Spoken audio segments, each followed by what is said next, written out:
putain, yes, yes, yes. Salut à tous, ça faisait un petit moment qu'on ne s'était pas vu. Eh bien oui, depuis l'épisode 4 que j'espère vous avez regardé. Il ne s'est rien passé niveau foil. Je reviens d'un surf trip, et ce qui fait que ça fait plus d'un mois que je n'ai pas retouché cette petite bête. Je sais que vous aimez les premières. Eh ben c'est une nouvelle première, puisque je suis passé de la crossover XL 2200, bref un gros bateau pour débutants que Joey m'avait prêté. Là j'ai craqué, j'ai une Cirrus XL, donc 136 ou 139 d'envergure, 1700 cm² de surface pour un ratio de 10.9. C'est parti, on va filmer les premiers, après on rangera la caméra. La chaîne a quand même une vocation pédagogique, donc à quoi faut-il penser? Eh bien, à penser à glisser quand on achetait la planche et pas vouloir pomper tout de suite. Je suis tellement impatient, souvenez-vous, peut-être que c'est votre cas aussi. On veut tout de suite pomper, mais d'autant plus que je ne connais pas le foil et que ça fait longtemps, il va falloir le jeter, se contenter de bien placer les pieds et de glisser. Et ensuite, on essaye de pomper. Allez, on voit ce que ça donne. Assez parlé, on se met à l'eau. Elle va être moins chaude que... À tout de suite. Allez, c'est parti avec l'analyse. Comme vous le voyez là tout de suite, j'ai des mains qui n'arrêtent pas de changer de place sur la planche. La main avant, la main arrière. Donc clairement, je me posais des questions dans l'épisode 4. Il ne faut pas qu'elle change de place. La main arrière, elle reste sur le tail pour pousser. Et la main avant, elle reste. Dès qu'on a tenu le rail et qu'on a de la vitesse et qu'on sent que le foil veut se lever, on la met à la place du pied avant et on appuie très fort dessus.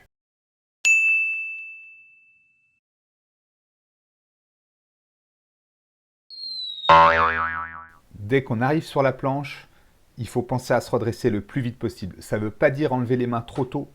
D'ailleurs, à propos de ça, dans la précédente vidéo, l'épisode 4, je me demandais s'il fallait mieux garder les mains jusqu'au dernier moment ou jeter la planche. Alors, jeter la planche comme un skimboard, c'est-à-dire on la jette, plus aucune partie du corps est en contact avec la planche avant qu'on saute dessus, c'est un non négatif. Définitivement, les mains, elles restent sur la planche tant que les pieds n'ont pas pris la place. Mais dès que le pied avant a pris la place de la main avant, là, on essaye de se redresser le plus vite possible pour ne pas mettre de poids ni sur les talons ni sur les pointes. Puisque si je me redresse trop lentement, il y a des chances que je sois encore cassé avec le haut du corps et que ça emmène ma planche dans un virage et ça, on ne veut pas. Dans le même registre, à la fin de l'épisode 4, les plus malins d'entre vous auront vu que je commençais à mettre le pied arrière en premier sur la planche, alors qu'en début de vidéo, je disais qu'il fallait mieux mettre le pied avant. C'est venu naturellement, avec l'aisance, j'ai discuté avec beaucoup de gens, et effectivement, on pose le pied arrière en premier, ça nous permet de garder plus de pression avec la main avant sur la planche pour aller chercher notre ressource, et donc c'est le pied avant qui va venir se placer en dernier. C'est aussi notre pied sans doute le plus fort et c'est lui qui nous permet de mettre une grosse impulsion finale pour le ponton. Gros conseil, filmez-vous, regardez-vous soit en direct, soit chez vous à la maison et analysez-vous les points négatifs, qu'est-ce que vous n'avez pas fait bien, mais également les points positifs parce que ah ouais, là ça a mieux marché. Pour quelle raison ça a mieux marché que là ça ne marchait pas? Ok, donc voilà pour la première partie. On se voit tout de suite pour la suite. Et la suite, c'est un petit jeu interactif. Ah, ça, on le retrouve nulle part ailleurs, une fois de plus. Donc, le but du jeu, c'est de regarder les 4 ralentis qui suivent. Ça provient de la session que vous venez de voir. Il n'y en a que 4, mais j'en ai chié un peu plus que 4, sachant que j'ai fait 19 départs. Au total, ça fait un départ sur 5 où je me plante, où je ne peux même pas travailler. Donc, à chaque fois, c'est pour la même raison. Vous regardez les 4 extraits, vous faites une pause et moi, je vous donne la réponse juste après.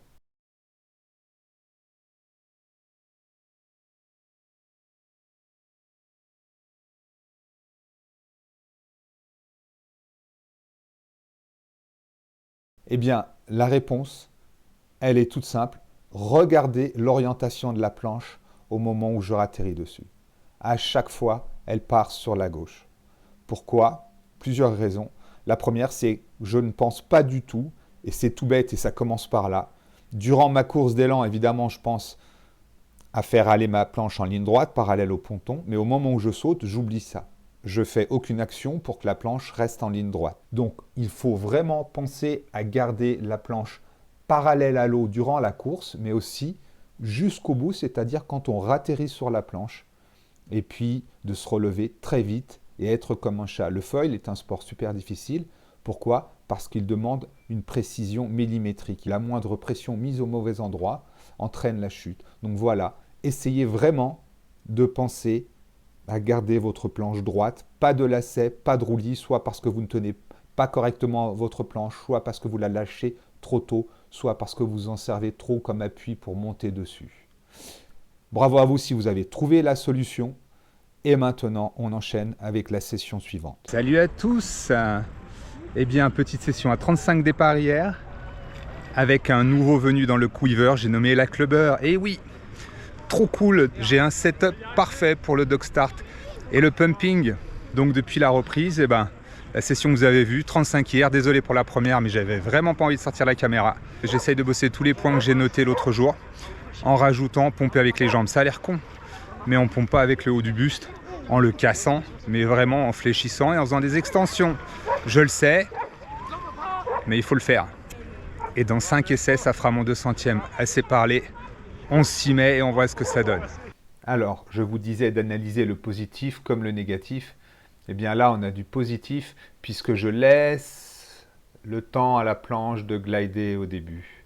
Vraiment, en skydive, on dit une bonne sortie, c'est un bon saut. Là, c'est pareil. Une bonne sortie de ponton, c'est une sortie où on appuie sur le nose, on va descendre près de l'eau. C'est pour ça qu'on essaye d'être haut sur le mât avant de sauter sur la planche.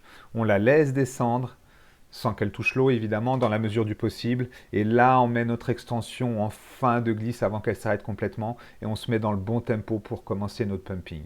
Et ça, c'est cool parce que je sens que ça progresse bien.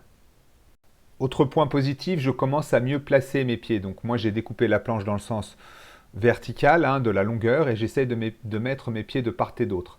Les pieds en décalé, il y a les pros qui le font en pump ou en surf foil plutôt, je pense. Moi, pour l'instant, j'essaie de mettre mes pieds de part et d'autre de la ligne médiane qui coupe la planche en deux.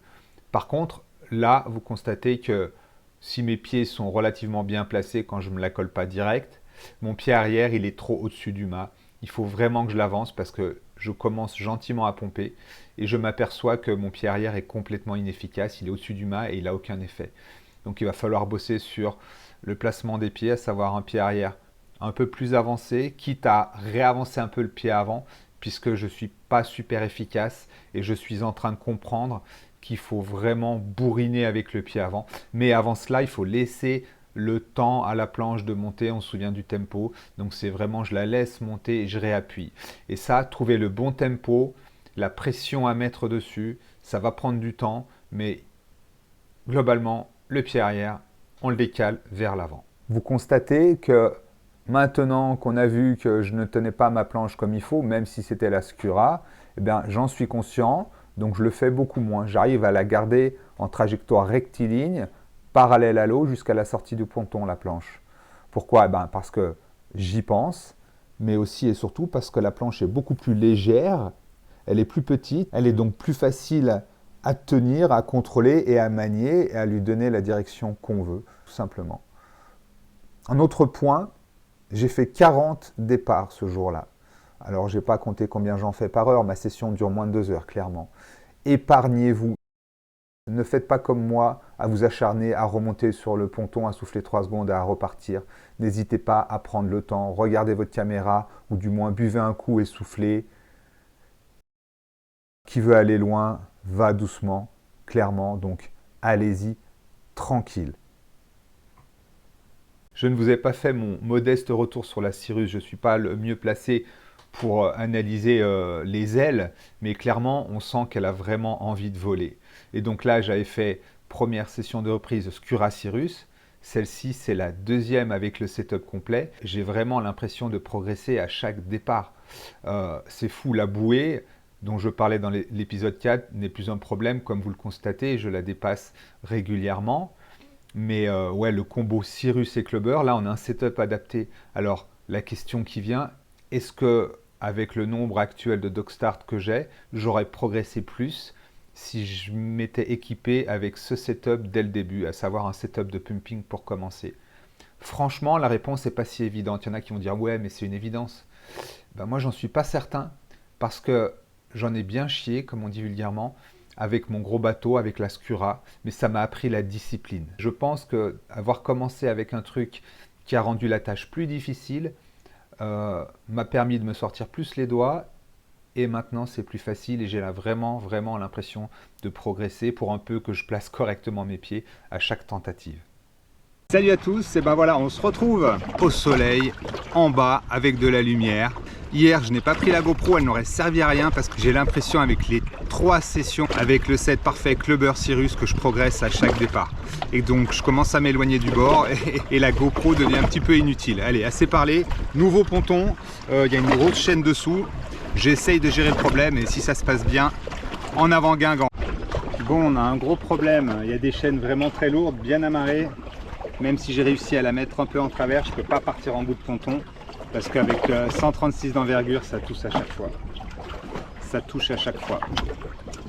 Donc il va falloir que je parte, que je prenne une course d'élan rectiligne, mais pas dans l'axe de sortie du ponton. Fait chier, fait vraiment chier. On va essayer. C'est vraiment la misère. On y est, on y reste. C'est franchement pas gagné. Pour résoudre le problème de ce ponton, en fait, il faut vraiment essayer de courir avec le mât le plus proche possible du ponton, aller en ligne droite, avoir un petit point de repère à partir duquel il faudra tourner la planche vers l'extérieur et puis ça nous oblige à faire un saut un petit peu plus grand. Donc ça ne facilite pas la tâche. Là, comme vous le voyez sur les images, déjà, aller tout droit quand on part sur un ponton où on peut sortir au bout, c'est pas facile. Mais là, c'est encore plus difficile. Je manque cruellement d'équilibre. Et le problème de l'équilibre, il va se résoudre avec le temps. Alors là, je voulais aller à l'autre ponton pour le fun. Mais le problème de l'équilibre va se résoudre avec le temps, mais surtout avec le regard. Je regarde, alors maintenant moins, mais je regardais trop ma planche. Regardez l'endroit où vous allez. C'est comme en voiture, comme en vélo. Quand on regarde quelque part, on y va. Et si on regarde ses pieds, on va nulle part. Donc il faut lever la tête et ça va franchement aider. Au niveau du pumping, je bosse encore un peu trop avec le haut du corps. Ça ne sert à rien. C'est vraiment les jambes qui doivent travailler. C'est super, super important. Je le sais, mais il faut le faire.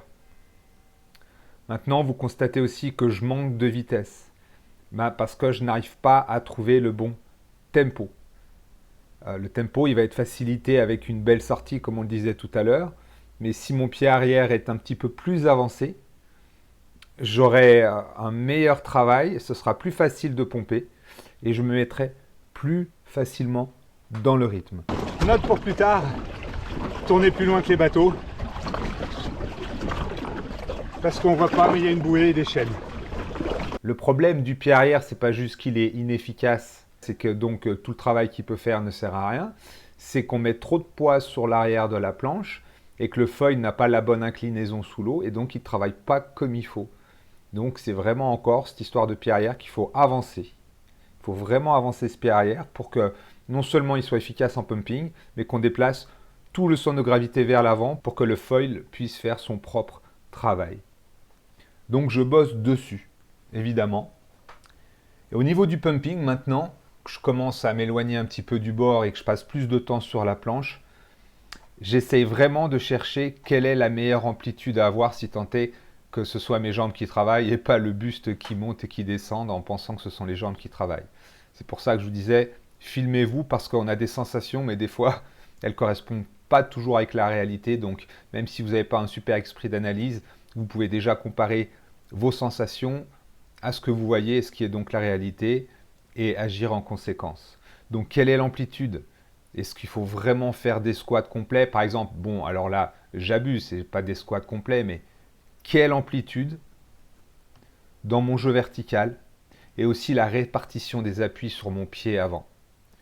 Vous allez voir des images avec le selfie stick, puisque je me suis dit qu'il fallait que je trouve un moyen pour me voir, parce que quand je m'éloigne du bord, on ne voit plus grand-chose. À ce propos, il y a une autre vidéo dans la playlist foil sur comment monter un selfie stick. Si ça vous intéresse, allez la voir. Et donc, qu'est-ce qu'on constate? Que globalement, ma planche, elle est soit parallèle à l'eau, soit le museau vers le ciel.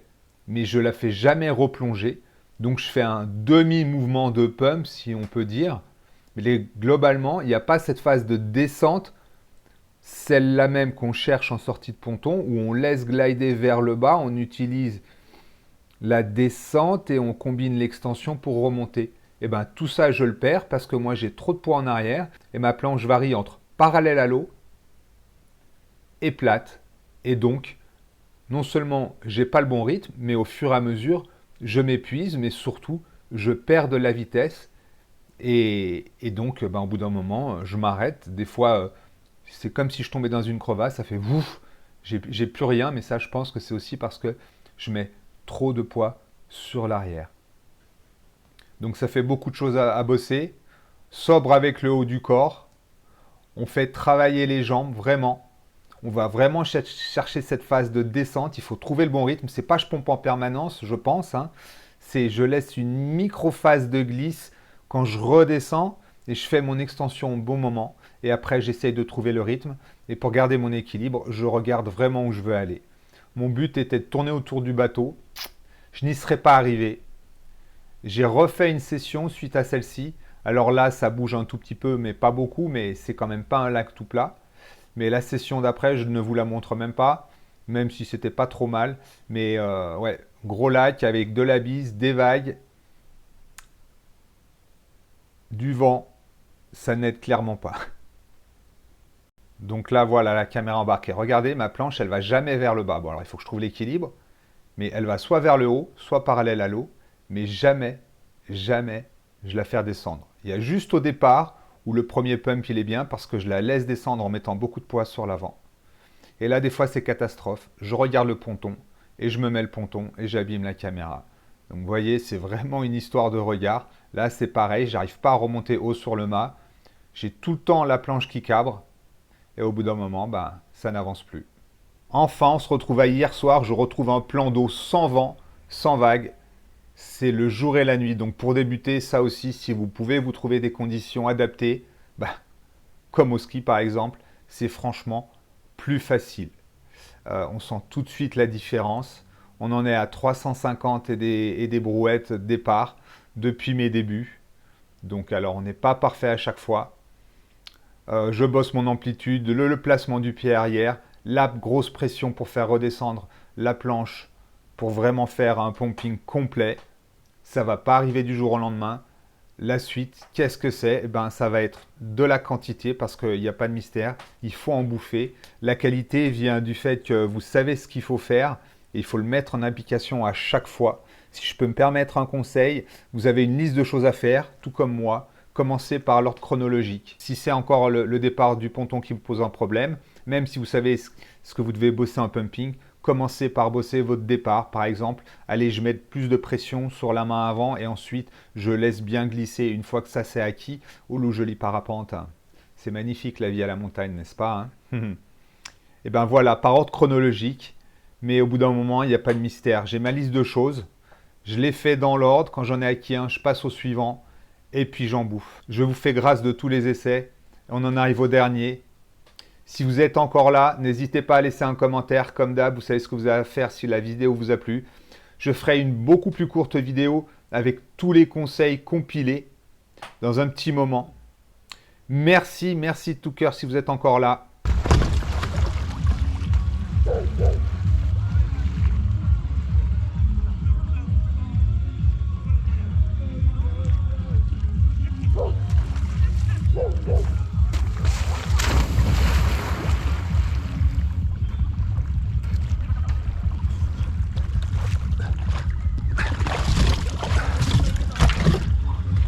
Putain, yes, je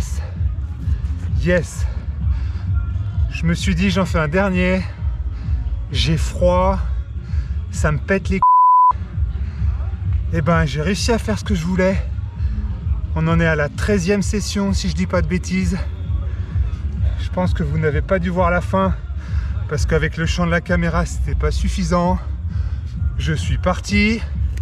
Je suis allé tourner, certes pas très loin, J'ai fait mon virage et je suis revenu au point de départ. Ou presque. Putain, ça fait plaisir. Je n'ai pas compté. Je suis arrivé là, ça devait faire 300 et quelques essais depuis ma première fois. Je sais pas combien j'en ai fait ce soir. Mais voilà, maintenant on va ranger la caméra. Et je vais continuer à bosser dans mon coin. Je trouve que là, il y a eu un progrès significatif.